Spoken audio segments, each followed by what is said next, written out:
Best varicose veins చికిత్సనే పొందండి. నొప్పి లేని చికిత్స కోసం సంప్రదించండి ఎబిస్ హాస్పిటల్. నమస్తే రమగారు. నమస్తే జయ. రమగారు, నావెల్స్ చెప్పుకొని చాలా రోజులు అవుతుందండి. ఏదైనా ఒక మంచి నావెల్, మంచి రైటర్ది. ఇప్పటిదాకా ఎప్పుడూ చెప్పని ఒక పేరు, ఎప్పుడూ చెప్పని ఒక రచయిత్రి గారి గురించి, వారి నవలలు చెప్తాం. మాదిరెడ్డి సులోచన గారు. ఎద్దనపూడి సులోచనారాయణ గారు మనకు తెలుసు. మాదిరెడ్డి సులోచన గారివి కూడా చాలా అత్యద్భుతమైన నవలలు ఉన్నాయి. బాగుంటాయో. చిన్న సంభాషణలు, బోలెడన్ని క్యారెక్టర్లు, విభిన్నమైన మనస్తత్వాలు, ఎన్నో రకాల ఏమనాలి తరగతుల వ్యత్యాసాలు, డబ్బులున్న వాళ్ళు, పేదవాళ్ళు, మధ్యవాళ్ళు, మామూలు వాళ్ళు, వచ్చిపోయే క్యారెక్టర్ల తాలూకు క్యారెక్టరైజేషను. ఒక క్యారెక్టర్ వస్తే, ఓ పనివాడు వస్తే వాడి గురించి కూడా ఒక చిన్న క్యారెక్టర్ ఎలివేషను, చాలా ప్రత్యేకమైన తరహా కలిగిన పద్ధతి. కొంచెం పూర్తిగా తెలంగాణ సంప్రదాయాల్ని ప్రతిబింబించే తీరు. హైదరాబాదు చుట్టుపక్కల వాతావరణాలని తెలియజేస్తారు. ఎక్కువగా తెలంగాణ మధ్యతరగతి కుటుంబాలు, చిన్న భాషలో కూడా కొద్దిగా కొంచెం తెలంగాణ మాండలికం ప్రతిబింబిస్తుంది. కొద్దిగా, ఎక్కువ కాదు కానీ ఉంటుంది. మనం ఇప్పటిదాకా చెప్పుకున్న కథలు వేరు, వీరి కథ వేరు. చాలా మంచి మంచి నవలలు ఉన్నాయి సులోచన గారివి కూడా, మాదిరెడ్డి సులోచన గారివి కూడా. నాకు తెలిసి నేను 70s 80s అట్లా 70 కాదు, 70లోనే కదా మనం పుట్టింది. 80, 84, 82, 84 నుంచే చదవటం మొదలుపెట్టాను నేను. కాకపోతే ఎప్పుడైనా ఆ కథ చెప్పాలంటే ఎన్ని క్యారెక్టర్లో ఎన్ని విభిన్నమైనవి చెప్పాల్సో వస్తుంది. అందుకని నేను ఎప్పుడు తీసుకోలే. వారి కూడా నాకు నచ్చిన, నా ఇష్టమైన నవలలు కొన్ని ఉన్నా హాయిగా చదువుకుంటూ వెళ్ళచ్చు. అదేలేండి. కానీ ఎప్పుడు చెప్పలేదు. సరే, ఎప్పుడైనా ఒకసారి చెప్దాం అనుకుంటున్నా. మళ్ళీ నువ్వు నా నవలలు ఎత్తావు కాబట్టి ఇటీవల అవి చదివే అవకాశం మళ్ళీ లభించింది. స్క్రిప్ట్లో మాదిరెడ్డి సులోచన గారివి ఇంచుమించుగా చాలా నవలలు కనపడతాయి. అందగాడు, అపరంజి, భిన్న ధృవాలు, అట్లా బోల్డ్ అనే పేర్లతోటి ఎన్ని నవలలు ఉన్నాయి. మాదిరెడ్డి సులోచన కొట్టగానే ఫుల్ లిస్టు.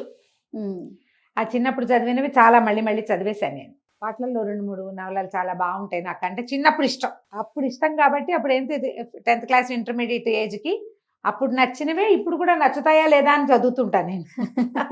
నచ్చినాయా? కొన్ని ఇప్పుడు కూడా బాగానే ఉన్నాయి అనిపించింది. అయితే ఇప్పుడు మనం ఈ 70, 80 దశకాల్లో రాయబడిన కథలు, ఆనాటి సామాజిక పరిస్థితులు, అప్పటి వివాహ వ్యవస్థ, ఆడవాళ్ళని, స్త్రీలని సమాజం చూసే విధానము, స్త్రీల నడవడిక ఇప్పుడు అసలు మనకి తెలియని కూడా తెలియదు. మన చిన్నప్పుడు మనకు తెలుసు అనుకుంటా, మనం ఇప్పుడు మర్చిపోయాం. మనకి ఇప్పుడు వేరే సమాజం తెలుసు. అంతా మనం మర్చిపోయిన సమాజపు గాథలు చాలా కనపడతాయి. సులోచన గారి దాంట్లో ఇవేం కనిపిస్తాయంటే ఎక్కువగా త్యాగశీలుడైన క్యారెక్టర్లు కనపడతాయి. ప్రతి నవల్లోనూ ఒక త్యాగశీలు ఉంటుంది. త్యాగం చేసి అక్క భర్తల్ని పెళ్లి చేసుకోవటం, త్యాగం చేసి తోడుకోడలు పిల్లల్ని పెంచటం, అట్లా త్యాగశీలు అంటే అలా ఉండేవాళ్ళు, అలా ఉండాలని వీరే భావించేవారో, వీళ్ళు ఎవరైనా అలా ఉంటే బాగుండేది అని అనిపించేదో, కానీ అలాంటివి కనిపిస్తాయి. మనం ఎద్దనపూడి సులోచనారాయణ గారి దాంట్లో పొగరబోతులు, తెలివైన వాళ్ళు, ధీమంతులు, తన దాన్ని నిరూపించుకోగలిగే వాళ్ళు, అలాంటి క్యారెక్టర్లు కనపడితే, వీరి దగ్గర అలాంటి క్యారెక్టర్లు ఉన్నా కూడా అవి చిన్నవిగాను, త్యాగశీలైన వాళ్ళు పెద్దవాళ్ళుగాను ఇందులో కనిపిస్తారు. ఒకళ్ళది ఒక్కొక్క రకం కదా. అంతేగా, బాగుంటుంది. మాండలికం హాయిగా చదువుకుంటూ వెళ్ళిపోవచ్చు, పెద్దగా బోర్ కొట్టదు. తర్వాత అర్థం కాని వ్యవహారాలు అలాంటివి ఏమి ఉండవు, కాస్త పాతవి అంతే. ఏం చెప్దాం, అపరంజి చెప్దాం. ఓకే. అపరంజి కథ బ్రీఫ్గానే చెప్తాను నేను. మొత్తం కథ అంతా చెప్తే అబ్బో చాలా టైం పడుతుంది. మీకు పుస్తకాలు దొరికితే చక్కగా చదువుకోండి. 2000 వచ్చాక మళ్ళీ మాదిరెడ్డి సులోచన గారి పుస్తకాలు నవోదయ వాళ్ళు వేశారు. మొత్తం కొత్త పుస్తకాలు ఉన్నాయి. మొన్న బుక్ ఫెయిర్లో కూడా నేను చూసా కొన్ని చోట్ల. మీరు ఇటీవల కనుక చదవకపోయింటే కొనుక్కుని చదువుకోండి. లేదా మీరు తెలుగు పుస్తకాలు కొత్తగా చదువుదామని భావిస్తుంటే మాదిరెడ్డి సులోచన గారి పుస్తకాలు కూడా కొనుక్కొని దగ్గరట్టి పెట్టుకుని నిదానంగా చదవలసిన కథలే తప్పకుండా. బాగుంటాయి. జయకర్ రావు అని ఒక క్యారెక్టర్ని చూపిస్తారు. ఆయన భార్య చనిపోతుంది. ఆయనకి 2 కుమారులు, 1 కుమార్తె. 2 కుమారులు, 1 అబ్బాయి బయట దేశంలో ఎక్కడో ఉంటాడు. ఉహు. ఇక్కడ ఒక కొడుకు కూతురు కూతురు. కనిపిస్తారు. కొడుక్కి పెళ్ళయి ఆ భార్య కడుపుతో ఉంటుంది, కనబోతూ ఉంటుంది. ఆ భార్య ఎవరో కాదు, మళ్ళీ మేనత్త కూతురే. ఆ మేనత్త కూడా వీళ్ళింట్లో ఉన్నట్టే కనిపిస్తుంది. ఈ పిల్లకి వాళ్ళ ఒక అమ్మాయి ఉందిగా, ఆ పిల్ల చాలా అందగత్తె, పేరు రజని. వాళ్ళ అమ్మ మాత్రం ఆ పిల్లని అపరంజి అని పిలిచేది. అపరంజి అంటే ఏదో డిఫరెంట్గా ఉందని స్కూల్ పేర్లలో రజనీ పేరు రాయించారు. ఆ పద్మిని అన్న ఆవిడ ఆ జయకర్ రావు గారి భార్య చనిపోతుంది. ఎప్పుడైతే తల్లి చనిపోయిందో ఈ పిల్ల పట్ల నిరాదరణ మొదలవుతుంది. ఓకే. ఆ నిరాదరణ మొదలు పెట్టేది మేనత్తే. ఆవిడకి ఏమని ఉంటుందంటే ఏదో ఒక రకమైన వెగటైన మాటగా మాట్లాడుతుంది అనమాట. తల్లిపోయింది, దీన్ని మా నెత్తి మీద వదిలిపెట్టింది అని. తన కూతురి సంసారంలో ఇది ఒక అడ్డంగా ఉందన్నట్టుగా మాట్లాడుతుంది. ఆవిడకు ఒక కొడుకు కూడా ఉంటాడు. అతనికి ఈ పిల్ల, ఈ అందమైన పిల్ల, చక్కగా అందంగా ఉండే మేనమావ భార్య ప్రీతిగా ఉంటాయి. ఆవిడ చాలా అందగత్తె, చనిపోయిన ఆవిడ. ఎంతో ముద్దుగా చూసేది కొడుకుల్ని కూతుర్ని కూడా. ఆవిడ క్యారెక్టర్ చూపించారు మనకి కథలో. ఆమెను గురించిన ప్రస్తావన మాత్రమే విశదంగా కనపడుతుంది. ఈ పిల్లకి వీళ్ళు నన్ను బాగా చేయటం లేదు, అప్పుడే ఏదో పాస్ అవుతుంది పరీక్ష, ఎగ్జామ్ పాస్ అవుతుంది. వాళ్ళు ఏం పెద్ద సంతోషించినట్టు ఉండరు, పిల్లని బాగా ముద్దు చేసినట్టు ఉండరు. తండ్రి కూడా ఏదో కొద్దిగా అంటిమట్టున్నట్టు ఉన్నాడేమో అనిపిస్తుంది. ఏంటి వీళ్ళు నా పట్ల ఇలా ఉన్నారు అనిపిస్తూ ఉంటుంది అమ్మాయికి. ఆయన మళ్ళీ మధ్య మధ్యలో ప్రార్థన చేసుకుని కూతుర్ని ప్రేమగా చూస్తారు. ఇది ఎట్లా కనపడుతుంది అంటే, ఇది ఒక క్రైస్తవుల కుటుంబం. క్రైస్తవుల కుటుంబం కాదే నడుస్తుంది. ప్రార్థన చేసుకోవటం, ప్రభువుకి మోకరెళ్ళటం, అదే. సిలువ వేసుకోవటం అవి చూపిస్తారు. ఆ అబ్బాయి పేరు కూడా, ఆ మేనత్త కొడుకు పేరు కూడా జాను ఏదో పేరు ఉంటుంది. లలితమ్మ అత్త పేరు, అమ్మాయి కూతురు క్లారా, కొడుకు జాను. వీళ్ళేమో కృపాకరు, ప్రేమ్ కుమారు, ఈ రజని, ఈ ముగ్గురు పిల్లలు. ఈ కథ కొంచెం నడుస్తూ ఉంటుంది. ఈ అమ్మాయి ఏదో ఎగ్జిబిషన్కి వెళ్తుంది. అక్కడ ఎవరో కొంతమంది మగపిల్లలు అమ్మాయి వెనకాల పడి తిరుగుతారు. అందులో ఒక అతను ఎంతసేపు ఈ అమ్మాయి దృష్టిని ఆకర్షిస్తాడు. ఈ పిల్ల కూడా అతను నచ్చుతాడు. ఆ అబ్బాయి కూడా ఈ పిల్ల వైపే వెనకాలే తిరుగుతున్నట్టుగా కనిపిస్తారనమాట. తర్వాత మళ్ళీ వీళ్ళు కలుసుకుంటారు. ఓ చిన్న ఫంక్షన్ లాంటిది ఏదో అవుతుంది. ఈ అబ్బాయి ఫ్రెండ్స్, ఈ కుర్రాళ్ళు ఎవరైతే ఎగ్జిబిషన్లో కనపడ్డారో వాళ్ళంతా వీళ్ళ ఇంటికి వస్తారు. ఈ మేనత్త కొడుకు తాలూకు ఫ్రెండ్స్ వాళ్ళు. ఓకే. అమ్మాయి ఏదో ఆరెంజ్ కలర్ బట్టలు వేసుకుందని, ఆరెంజ్ అంటే ఆరెంజ్ కాదురా, ఈ అమ్మాయి పేరు అపరంజి, మా అత్తయ్య ఎంతో ముద్దుగా చూసేది అని చెప్తాడు. అపరంజి అని గుర్తుపెట్టుకుంటాడు ఈ కుర్రాడు, ఆ అమ్మాయి వెనకాల తిరిగిన అబ్బాయి. ఈ కొద్ది రోజులు గడిచేసరికల్లా ఈ అమ్మాయికి తన ప్రజెన్స్ ఈ ఇంట్లో వాళ్ళు భరించలేకపోతున్నారు అనిపించడం మొదలుపెట్టింది. అది ఎందుకు ఏమిటి అనేది తనకి అర్థం కాదు. ఆ అత్తయ్య మేనత్త విసురులు, ఆవిడ విసుక్కోవటము, కసిరి కొట్టేయటము, అన్నా వదినా కూడా సరిగ్గా ఉండకపోవటము, సరిగ్గా తీసుకోలేకపోతుంది అనమాట. ఈ కొత్తగా పరిచయమైన క్యారెక్టర్ కుర్రాడు ఉన్నాడు కదా, అతని పేరు శరత్. అతను ఒక బ్రాహ్మణ కుటుంబానికి చెందినవాడు. వీళ్ళు ఒట్టి ఫ్రెండ్స్. ఆయన శాస్త్రి గారు భార్య, వాళ్ళకి 3-4 పెద్ద పిల్లలు ఉంటారు. చివరి పిల్లలు శరత్, సుందరి, 2 పిల్లలు ఉంటారు చదువుకి. తల్లికి ఏదో అనారోగ్యం ఉంటుంది. వాళ్ళకి ఒక మేనమామ వరస అయ్యి ఆయన భూపతి గారిని వీళ్ళింటికి వస్తాడు. ఆయన ఆడవాళ్ళని నమ్మకూడదు అలాంటివి చెప్తాడనమాట. ఇంట్లో పని మనిషిని పెట్టుకుంటారా, తల్లికి అనారోగ్యం అని. ఈ తండ్రి ఆ పని మనిషి వల్ల పడతాడు. పనిమ్మాయితో భార్య సౌఖ్యం లేకుండా ఉన్నాడు. ఆయన నడివయసు, ఆయన పెద్దవాడే. 50 ఏళ్ళు దాటిన వాళ్ళకి ఇలాంటి దౌర్బల్యాలు ఉంటాయని 70లో రాయబడిన ఆ పుస్తకంలో ఇవాళ మనం తెలుసుకుంటాం. ఇంట్లో చేరిన పని మనిషితోటి, ఆ పని మనిషి తండ్రితోటి సంబంధం కలిగి ఉంటుంది. ఈ కుర్రాన్ని ప్రొవోక్ చేయడానికి ట్రై చేస్తుంది, ఫ్లడ్ చేయడానికి. క్రమంగా ఆ ఇల్లు ఆవిడ స్వాధీనంలోకి వెళ్ళిపోతుంది, ఆ పని మనిషి స్వాధీనంలోకి. తల్లి అనారోగ్యం మంచాన పడి ఉంటుంది. పిల్లలకి పాలు తిండి కూడా లేకుండా చేసేస్తుంది ఈ కాలేజీకి వెళ్ళే పిల్లలిద్దరికి. ఆ కుర్రాడు MSc చదువుతుంటాడు, పిల్ల ఏదో ఇంటర్మీడియట్ ఏదో కాలేజీకి వెళ్తూ ఉంటుంది. చదువాపించేస్తారు. దుర్భరంగా అయిపోతాయి వాళ్ళ జీవితాలు. ఏం చెయ్యాలో తెలియదు. అన్నయ్యకి అక్కయ్యలకి ఉత్తరం రాస్తే అన్నయ్యలు ఏమంటారు, ఆ పోనీ పెద్దవాడు నాన్న, చూసి చూడనట్టు ఊరుకోండి, మీ పని మీరు చేసుకోండి. ఇలా ఉంటుందా అనిపిస్తుంది. అలా ఉండేది అప్పట్లో, జరిగేవి అట్లా. మన ఊహకు కూడా అందదు, అది కనిపిస్తుంది, అది కనపడుతుంది. అక్కడి నుంచి ఈ ఇంట్లో ఉంది కదా ఈ అమ్మాయి. అమ్మాయి ఏమో నేను MSc చేరతానని అదని అడుగుతుంది. అత్తగా మేనత్త చాలా వ్యతిరేకిస్తుంది. కానీ అక్కడైన గొడవకి ఆయన మెల్లిగా రియలైజ్ అయ్యి సర్దుకుంటాడు తండ్రి. భార్య తనతో ఎంత ప్రీతిగా ఉందో, నా పాప జాగ్రత్త అని పదే కూతుర్ని భర్త చేతిలో పెడుతుంది. ఆమె జ్ఞాపకం వచ్చి, ఆమె ప్రేమ గుర్తొచ్చి ఈయనేం చేస్తాడు, చెల్లెల్ని మీరు మా ఇంట్లోంచి వెళ్ళిపోండి అని చెప్పేస్తాడు. ఓహో. దాంతో వాళ్ళు సెపరేట్ అవుతారు. ఆ మేనత్త కొడుక్కి కూడా తెలుస్తుంది తన తల్లే ఇక్కడ గొడవలకు కారణం అవుతుంది, ఈ పిల్ల జీవితం మిజరబుల్ చేసేస్తున్నామని బలవంత పెడతాడు. నువ్వు ఇక్కడ ఉండటానికి వీల్లేదు, మనం వేరే ఉందాం, నువ్వు ఇక్కడ ఉండి నాన్న మావయ్యకి సుఖం లేదు, ఆ పిల్లని ఇబ్బంది పెడుతున్నావమ్మా, నువ్వు ఇది చేయకూడని పని, అంటే నా అన్నయ్య నాకు గాకుండా చేసావు, నువ్వు నాశనం అవుతావు, అందుకే నీ వాళ్ళకి గాకుండా పోయావు అని ఇలా ఏదో వెగటుగా మాట్లాడు. ఈ పిల్లకి అర్థమవుతుంది ఇక్కడ ఏదో జరుగుతోంది, నేను వీళ్ళ పిల్లని గాను. తండ్రి డైరీలు తీసుకుని చదువుకుంటుంది. ఆ అమ్మాయికి ఏం తెలుస్తుందంటే ఆ అమ్మాయి ఒక బ్రాహ్మణ కుటుంబానికి చెందిన పిల్ల, తల్లి కూడా. ఓహో. ఆయన రాస్తాడు, ఆయన ఒక ఊరు వెళ్ళాడు, ఒక పల్లెటూరు, స్కూల్ టీచర్గా ఉద్యోగం చేస్తూ. ఇద్దరు మగ పిల్లలు ఆ స్కూల్లో చదువుకునేవాళ్ళు. ఒకరోజు వాళ్ళ తల్లి వచ్చింది అక్కడికి. ఆ తల్లి ఎంత మెరుపు తీగో, ఎంత అందగత్తో, ఆవిడ చేతిలో ఒక చంటి పిల్ల ఉంది. కానీ ఆయనకి ఏం తెలుస్తుందంటే ఈ పిల్లలకి సొంత తల్లి కాదు, ఆవిడ పింతల్లి. వాళ్ళ మగపిల్లల అమ్మ చనిపోతే ఆయన రెండో పెళ్లి చేసుకున్నాడు, ఆ అమ్మాయి చెల్లెల్నే. ఇలాంటివి ఎన్ని కనపడతాయో సులోచన గారి కథల్లో. అంటే ఈ ప్రాంతంలో అట్లా జరిగేవి అనమాట. అది అక్కయ్య చనిపోతే చెల్లెల్ని పెళ్లి చేసేసుకోవటం. కానీ ఆయన పరమ అనుమాన పిశాచి. ఈ మరదలు చాలా అందగత్తె, ఆ పద్మిని అన్నావిడ. ఆయన కూతురే ఆ పుట్టిన పిల్ల, కానీ పరమ అనుమానం. ఆయన ఆవిడ ఎటు చూసినా ఎవరి కోసం చూస్తుంది అనుకునేవాడు. ఆవిడకి అన్నం తినివ్వకుండా కొట్టి చంపేసేవాడు ఆవిడ. ఒకనాడు ప్రాణాపాయ స్థితిలో ఈ జయకర్ గారికి కంటపడింది ఆవిడ. అంతకుముందే ఈయన మనసు ఆవిడ మీద ఉంది, కానీ వివాహిత బిడ్డ తల్లి ఆయన మాట్లాడలేదు. ఆవిడని ఒక చంపేసిన, అంటే సగం మరణించిన స్థితిలో ఈయనకి లభించింది. ఈయనకి ఆల్రెడీ భార్య మరణించింది, 2 మగపిల్లలు ఉన్నారు ఈయన కూడా. ఓహో. ఆయన ఈ సగం చచ్చిపోయి ఉన్న ఈ పద్మిని అన్న ఆవిడ పిల్లతో సహా తెచ్చుకున్నారు. ఆవిడ బతికించుకుని ముందే ఆయన మనసు ఆవిడ మీద పడింది కాబట్టి ఇక ఆవిడకి ఇంకా ఇంట్లో స్థానం లేదు, ఆయన తోసేసాడు బయటికి భర్త. ఇక ఈ ఇంట్లో ఈయన ఆవిడని శాస్త్రోక్తంగా వీళ్ళ పద్ధతి ప్రకారం పెళ్లి చేసుకుని ఆ పిల్లని తన పిల్లగా స్వీకరించి ఉంచుకున్నాడు. వాళ్ళు కూడా మగ పిల్లలు, వాళ్ళకి చూసే వాళ్ళు ఎవరు లేరు.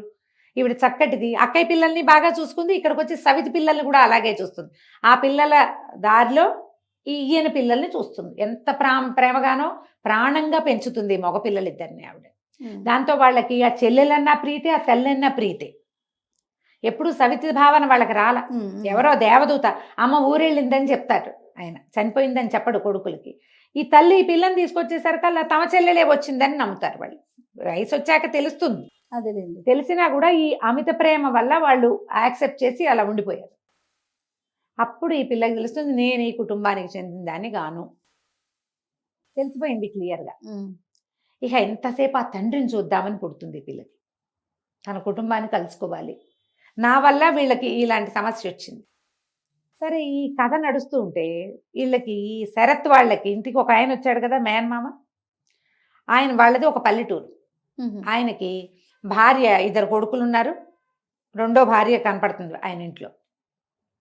నిజానికి రెండో భార్య కాదు, ఆవిడ 3వ భార్య.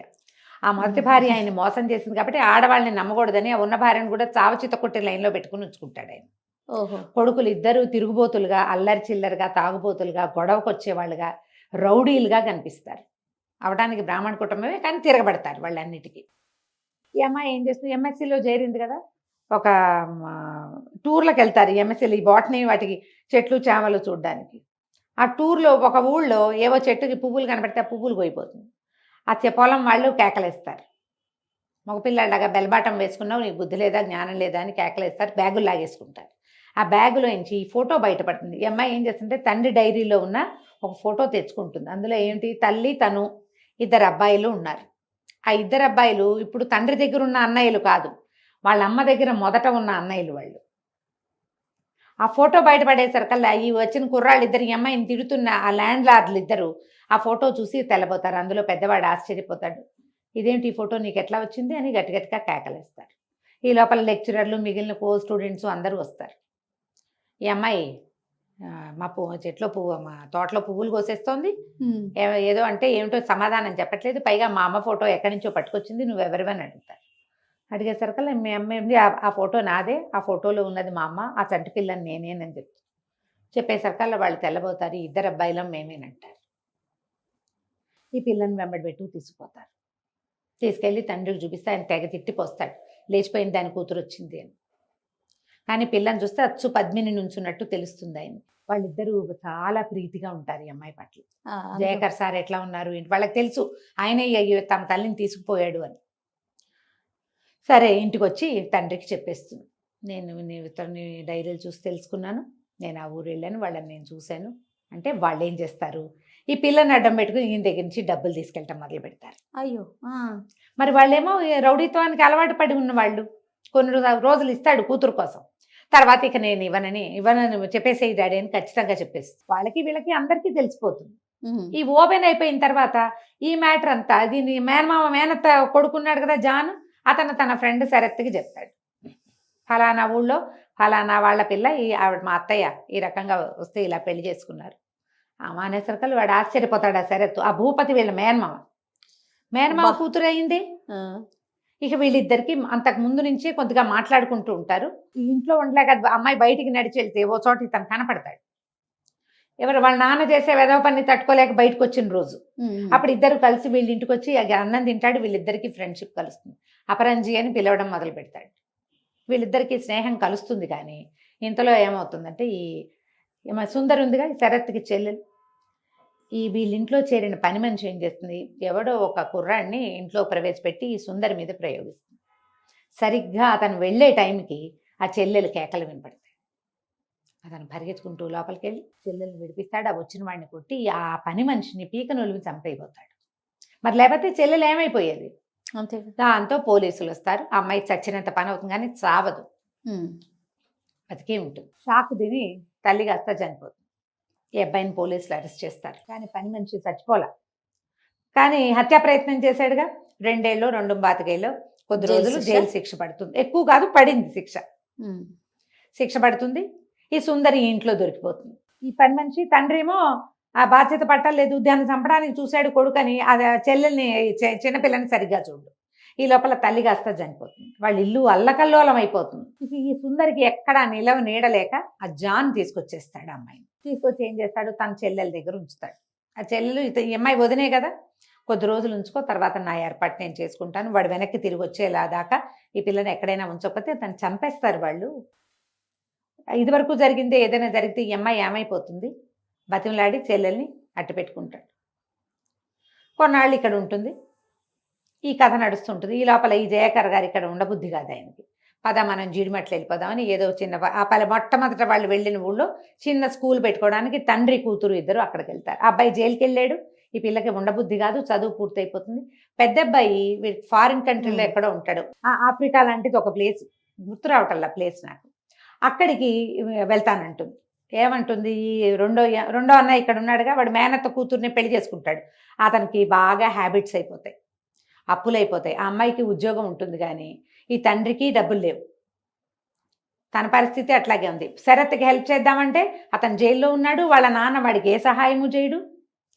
దాంతో ఈ అమ్మాయి నేను అన్నయ్య దగ్గరికి వెళ్తాను నాన్న అని అడుగుతుంది. ఇక్కడ స్కూల్ని కూడా డెవలప్ చేసుకుందాము, నేను అక్కడికి వెళ్ళి డబ్బులు సంపాదించుకొస్తానని ఆ ఫారిన్ కంట్రీ వెళ్తుంది. ఈ శరత్ అప్పటికి రిలీజ్ అవ్వడు. ఈ సుందరేమో జాన్ దగ్గర ఉండిపోతుంది. ఈ అమ్మాయి వెళ్ళి అక్కడ ఏదో చిన్న ఉద్యోగం, అక్కడ అన్న వదిన ఉంటారు. ఆ వదిన చాలా పిసినారిది. మొత్తం చాకరీ అంతా ఈ అమ్మాయితో చేయించుకుని, నువ్వు మా ఇంట్లో ఉంటున్నావు కాబట్టి నువ్వు మాకు డబ్బులు ఇవ్వాలని, ఏ గొడవ ఉండదు, మెత్తమెత్తగా ప్రేమగా మాట్లాడుతూనే అమిత డబ్బు పిచ్చి ఆ అమ్మాయికి. ఎక్కడ హార్ష్ టాకు ఏమి ఉండదు, అంతా ముద్దు ముద్దుగాని. కొంతమంది ఉంటారు అట్లా. అవును. ఈ క్రమంగా ఇక వాళ్ళ దగ్గర నుంచి కూడా సెపరేట్ అవుతుంది. మెల్లిమెల్లిగా డబ్బులు గ్యాదర్ చేసుకుంటుంది. తండ్రికి డబ్బులు పంపిస్తుంది. అక్కడి నుంచి ఇప్పుడు సవిత అన్నయ్యలు ఇద్దరు ఉన్నారుగా, వాళ్ళ అన్నయ్యలు ఉన్నారు కదా, అమరేంద్ర సురేంద్ర, వాళ్ళకు కూడా హెల్ప్ చేయటం మొదలు పెడుతుంది. వాళ్ళు పోగొట్టుకున్న పొలం కొని పెడుతుంది. మరి ఆ కుటుంబాన్ని కూడా వదిలిపెట్టదలుచుకోదు. ఆయన ఏమంటాడంటే, ఇది లేచిపోయింది, అందుకనే మా పరువు పోయి మా జీవితాలు ఇట్లా రోడ్డు మీద పడ్డాయి, ఈ పిల్లలిద్దరూ తాడు బొంగరం లేకుండా అయిపోయారు, మేము వెళ్ళిపోవటం వల్లే మా జీవితాలు ఇలా అయినాయి. ఆ మాట పోగొట్టుకోవాలని ట్రై చేస్తుంది. అంతా త్యాగశీలతే కదా. మరి నన్ను పెంచుకున్నారు, వీళ్ళ పరిస్థితి బాగోలేదని వీళ్ళ కోసం కూడా చేస్తుంది. తిరిగి వస్తుంది. ఈ లోపల ఏమవుతుంది, ఈ సుందరికి సంబంధాలు అవి ఇవి చూడడం మొదలు పెడతాడు. కానీ ఆ అమ్మాయి ఒప్పుకోదు. జాన్నే పెళ్లి చేసుకుంటానంటుంది. ఓహో, పర్వాలేదు, నేను నీతోటి ఉంటాను, నిన్నే పెళ్లి చేసుకుంటానంటు. శరత్ రిలీజ్ అవుతాడు. రిలీజ్ అయితే ఎక్కడా అతనికి ఉద్యోగం దొరకదు. తల్లి నగలు అతని వాటానికి కొన్ని వస్తాయి. తండ్రి ఆవిడతోటే ఉంటున్నాడు, తల్లి చనిపోయింది. తను చేసిన తొందరపాటు పనితోటి తను జైలుకి వెళ్ళాడు. ఎక్కడికి ఉద్యోగానికి వెళ్ళినా జైలుకి వెళ్ళి వచ్చాడు కాబట్టి అతనికి ఉద్యోగాలు దొరకవు. ఆ కాలంలో ఈ జైలుకి వెళ్ళటం అనేది ఎంత పెద్దదో, అవునండి. ఎంత పెద్దదో 70s 80s లో చాలా పెద్దది. ఎక్కడో ఉన్నాడు అనుకుంటారు. సడన్ గా అతను ఏం చేస్తాడంటే తల్లి నగలు ఫ్రెండ్ ఎవరి దగ్గర కుదవబెట్టి డబ్బులు తీసుకుంటాడు. తీసుకున్నాక ఏమైపోయాడో తెలియదు. ఈ అమ్మాయి పాప ఫారెన్ నుంచి వస్తుంది ఇతన్ని కలుసుకోవటానికి. అందరికీ అన్ని వస్తువులు తెస్తుంది, అందరినీ కలుసుకుంటుంది. చిన్ననయ్య వదిన సెపరేట్ అయిపోతారు అతను తాగుబోతానం వల్ల. మెల్లిగా వాళ్ళిద్దరిని కలుపుతుంది, కొంచెం డబ్బులు ఇస్తుంది. మీరు కూడా నాతో పాటు అక్కడికి రండి, అక్కడ సంపాదించుకోవచ్చు. ఈ అమ్మాయి టీచింగ్ చేస్తుంది, నీ ఉద్యోగం నువ్వు చేసుకుందు కానీ అన్నయ్యని ఎంకరేజ్ చేస్తుంది. ఆ పెద్ద అన్నయ్యల్లో ఒకడు ఎవరో కను సరిగా లేని ఒక అమ్మాయిని పెళ్లి చేసుకుని సంసారం కుదుర్చుకుంటాడు. రెండో వాడు సినిమా పిచ్చితోటి ఎటో వెళ్ళిపోతాడు. ఓహో. ఈ శరత్ కనపడ్డు. వాళ్ళ నాన్న నువ్వు ఇంకా పెళ్లి చేసుకోమంటే శరత్ కోసం ఉంది మనసు పాపం. అతనేమో కనిపించడు. అతను ఏమయ్యాడో తెలియదు వీళ్ళకి, ఎవరికీ తెలియదు. ఈ ఎక్కడికి వెళ్ళినా ఉద్యోగం దొరక్కపోవటం, తల్లి చనిపోవటం, అన్నదమ్ములు ఎవ్వరూ తమతో సరిగ్గా ఉండకపోవటం, తండ్రి తమని దగ్గరికి తీయకపోవటంతో విరాగిగా అయిపోయాడు అతను. సరే. విరాగిగా అయిపోయాడు. ఏమైపోయాడో తెలియదు. ఈ అమ్మాయి మళ్ళీ ఫారిన్ వెళ్ళిపోతుంది. ఇక జీవితం ఎచ్చిపోతుంది. ఏం చేయాలో తెలియదు. మధ్య మధ్యలో ఒకళ్ళు పరిచయం అవుతూనే ఉంటారు. అక్కడ జీవితాన్ని కూడా చూపిస్తారు. ఫారెన్ లైఫ్ కూడా ఆ అమ్మాయి ఎట్లా జీవించింది, ఎవరెవరితోటి ఎట్లా ఉంది, ఎంత పద్ధతిగా జీవిస్తుంది, ఇవన్నీ చూపిస్తారు. ఎవరితోటి ఇన్వాల్వ్ అవ్వలేకుండా ఉండిపోతుంది అనమాట. ముందు ఉత్తరాలు రాస్తుంది శరత్. అమ్మాయి మొదట ఉత్తరాలు రాసుకున్నప్పుడు ఇక్కడ మైకేల్ అని ఒకళ్ళు ఇంట్రెస్ట్ చూపిస్తున్నాడని అదని రాస్తుంది. ఇతను ఏమనుకుంటాడంటే నేను తప్పుకుంటే అమ్మాయి జీవితం సెటిల్ అవుతుంది, ఎలాగో క్రైస్తవుల ఇంట్లో పెరిగింది, ఫారిన్ కంట్రీలో ఉంది, తన జీవితం తనకు సరిపోతుంది, ఇప్పుడు నేను జైలుకి వెళ్ళి వచ్చి ఎందుకు ఆ అమ్మాయి నెత్తి మీద పడ్డామని అతను అనుకుంటాడు. ఈ అమ్మాయికి ఆ స్థిరపడలేకపోతుంది. ఇతన్ని వదిలిపెట్టుకుని ఉండటం అమ్మాయికి నచ్చుబాటు కాదు. ఇక రాజీ పడాలా వద్దా అని ఆలోచిస్తూ ఉంటుంది, కానీ ఎంత రాజీ పడాలో తెలియదు. ఎప్పుడైనా జీవితం సాగిపోయేదే కదా. అయితే ఏమవుతుంది, మెల్లిగా అట్లా ఉద్యోగాలు మారుకుంటూ కెన్యా అక్కడికి వెళ్తుంది. ఓకే. వెళ్ళేసరికల్లా ఒక చిన్న ప్లేస్లో ఉంటే అతను అమ్మాయి పనిచేస్తున్న కంపెనీ ఆయన ఏం చేస్తాడంటే ప్రపంచ ఆరోగ్య సదస్సు ఏదో కెన్యాలో జరుగుతుంది, మనం అక్కడికి వెళ్ళాలంటాడు. వాళ్ళ ఫ్యామిలీ అంతా వస్తారు. బాసు ఫ్యామిలీ వస్తే ఈ అమ్మాయి కూడా వాళ్ళతో పాటు వెళ్తుంది. ఏదో హోటల్లో దిగితే ఆ వెళ్ళేటప్పుడు పరిచయం అయిన ఒక అతను కూడా ప్రపోజ్ చేస్తాడు, తెలుగు అతను, 30 ఏళ్ల వాడు. ఈ ఆలోచనగా ఉంటుందన్నమాట, ఏం చేయాలి, ఎట్లా చేయాలి. ఈ మధ్యలో ఎన్ని క్యారెక్టర్స్, ఎన్ని మనస్తత్వాలు, ఎన్ని రకాల సంఘటనలు చూపిస్తారు. మీరే చాలా చెప్పారు. ఉన్నాయి, వందలు ఉంటాయి, అన్ని బాగుంటాయి జయ. ఏ ఒక్కటి అబ్బా ఇది ఎందుకు అలా అనిపించదు, ఒక కొత్త విషయం తెలుస్తుంది. అదేలే. అక్కడికి వెళ్ళేసరికల్లా ఆ హోటల్ రూమ్ లో ఎవరో ఒకతను కనపడతాడు. ఇదేమిటి అలా ఆలోచిస్తూ చూస్తుంటే శరత్లా కనిపించి పరిగెత్తుకుంటూ వెళ్తూ ఏదో గదిలోకి వెళ్తాడు. అతను గది తలుపు తోసుకుని లోపల పరిగెత్తేస్తుంది. ఓ పిల్లిగడ్డము కళ్ళజోడు ఉన్న ఒక అతను, తీరా చూస్తే అతను శరత్. ఓహో. పరిగెత్తుకుంటూ వెళ్ళి కావలించుకుంటుంది. అతను కూడా ఆశ్చర్యపోతాడు, అపరంజి నువ్వు ఇక్కడ ఎలా ఉన్నావని. అసలు అలా పిలవగలిగే వాళ్ళు ఎవరు లేరు, వాళ్ళ అమ్మ తప్ప ఎవరు పిలిచేవాళ్ళు కాదు. ఆ పేరు పిలిచాడంటే ఖచ్చితంగా ఇతను శరత్. ఎక్కడికి వెళ్ళావు, ఏం చేసావు, ఏమైపోయావు అని 100 ప్రశ్నలు అడుగుతుంది. జైలుకి వెళ్ళి వచ్చాను, ఇక నాకు ఎక్కడా జీవితం కనపడలేదు. మా అమ్మ నగలు కుదవబెట్టిన తర్వాత బాబాగారు వాళ్ళు ఎక్కడికో వెళ్తుంటే వాళ్ళతో పాటు వెళ్ళాను. నాకేం చెయ్యబుద్ధి లేదు. ఆయన నువ్వు ఎంఎస్సీ ఫినిష్ చేసే గోల్డ్ మెడలిస్ట్, అతను పిహెచ్డి చెయ్యని చాలా చెప్పారు, కానీ నాకు చేయబుద్ధి కాల. అయితే ఒకసారి మానసిక వికలాంగుల ఒక హాస్పిటల్కి తీసుకెళ్లారు. వాళ్ళంతా పనులు నేర్చుకుని చేసుకుంటున్నారు. మతిపోయిన వాడే ఏదో ఒక పని నేర్చుకుని జీవితాన్ని ముందుకు తీసుకెళ్తుంటే సమస్య వచ్చి నేను ఎందుకు చేయకూడదని అనిపించింది. అయితే ఆయన ఆలోచన ప్రకారం జావేద్ దగ్గర మా అమ్మ నగలున్నాయి, వాడిని ఒరే నువ్వు ట్రై చేసి నా సర్టిఫికెట్లు అన్నీ పంపించేసి నేను ఉన్నట్టు ఎవ్వరికి చెప్పొద్దని చెప్పాను. నాకు పేపర్స్ వచ్చేసాక నా దారిని నేను ఇంకో చోట వేరే యూనివర్సిటీలో పిహెచ్డి చేశాడు. ఇక్కడ మాట్లాడడానికి వచ్చాడు. అక్కడ పేరు అవి చూస్తుంది, శరత్ ఇండియా నుంచి వచ్చాడు అనగానే వీడేననుకుంటు. ఇద్దరు కలిసి ఉండిపోతారు చాలాసేపు. తర్వాత ఇండియా తిరిగి వస్తారు, వచ్చి పెళ్లి చేసుకుంటారు. వాళ్ళమ్మ నగలు చివరి నగలు తెచ్చిస్తాడనమాట. అవి ఎలాగో ఉన్నాయి. ఇండియా వచ్చాక తెలుసుకుంటారు. ఈ సుందరి జాన్ని పెళ్లి చేసేసుకుంది. బ్రాహ్మణమ్మాయి క్రిస్టియన్ అబ్బాయిని పెళ్లి చేసుకుంది. జీవితం కంటే ముఖ్యమైనది ఏది కాదు అని చెప్తారు. అమ్మాయి ఇప్పుడు ఇంటికి వెళ్తే ఒకవేళ వాళ్ళ జాతే నిల్చునేమో, అక్కడ ఎలాంటి అపభ్రంశపు పని చేయవలసి వచ్చేదో ఆ తండ్రి తోటి. చివరికి వీళ్ళకి తండ్రి కాలు చేయి పడిపోయిన దశలో దొరుకుతాడు ఈ శరత్కి. ఆ పని అమ్మాయితోటి ఉన్నాడు కదా, అవును. పని మనిషి దాని గుంపు అందరినీ చేర్చి ఈయన్ని రోడ్డు పాలు చేసి, మ్మ్. మీకు చేసిన అవమానానికి మిమ్మల్ని పెట్టిన బాధకి నాకు శాస్తి జరిగిందంటే కాదని తండ్రిని కూడా దగ్గర చేర్చుకుంటాడు. అందరూ హాయిగా ఉంటారు.